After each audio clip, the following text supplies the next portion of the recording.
it wasn't necessarily that I don't know if Stephen or any of the players came out of the Vanderbilt game feeling like Auburn made progress defending the perimeter. No. In that game, and so yes, it is 3 tournament teams: Vanderbilt, Alabama, and Tennessee. And in the case of Vanderbilt and Bama, you've got 2 top 15 offenses in America, and 2 of maybe the conference's 2 best combination of guards, right? In Philon and Holloway, and the 2 guys that you just saw playing for Vanderbilt. So I guess my questions about Keyshawn Hall would be, like, where specifically does the defense need to improve? Mm-hmm. And then on the offensive side, like, do you think that Vanderbilt game was just a rough night?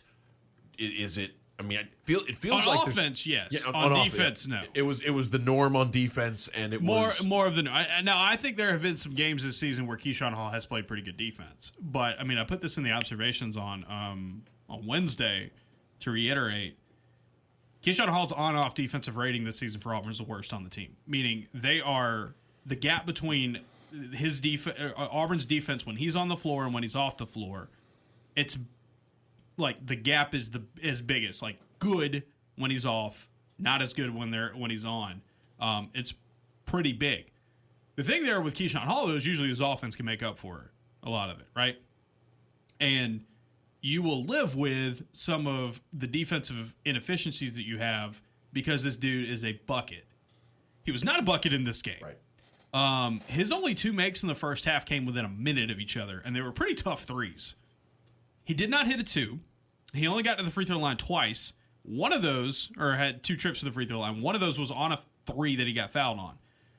Vanderbilt was just throwing bodies at him, and he had a hard time finishing. So it wasn't his night. So there's like one of 2 different ways you can go with this with Keyshawn Hall, I think. And look, the tech mattered, right?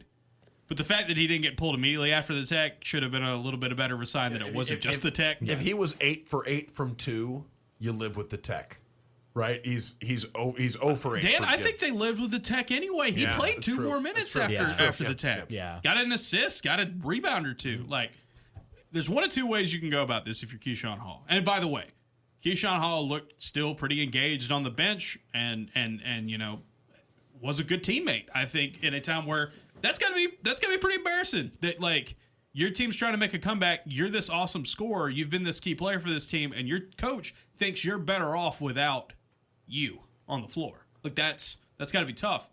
1 of 2 things can happen here, I think.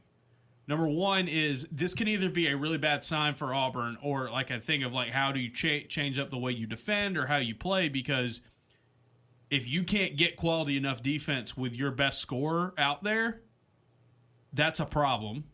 And that I don't know how you necessarily solve that. Or number 2, if you're Keyshawn Hall on an individual basis, this rattles your cage a little bit. And you respond to it with, okay, just because I'm one of the best scorers in college basketball, one of the best scorers in the SEC, that alone ain't going to give me a ton of playing time, right? And so if my coach is benching me because they feel like they're better off without me, what do I got to do about it?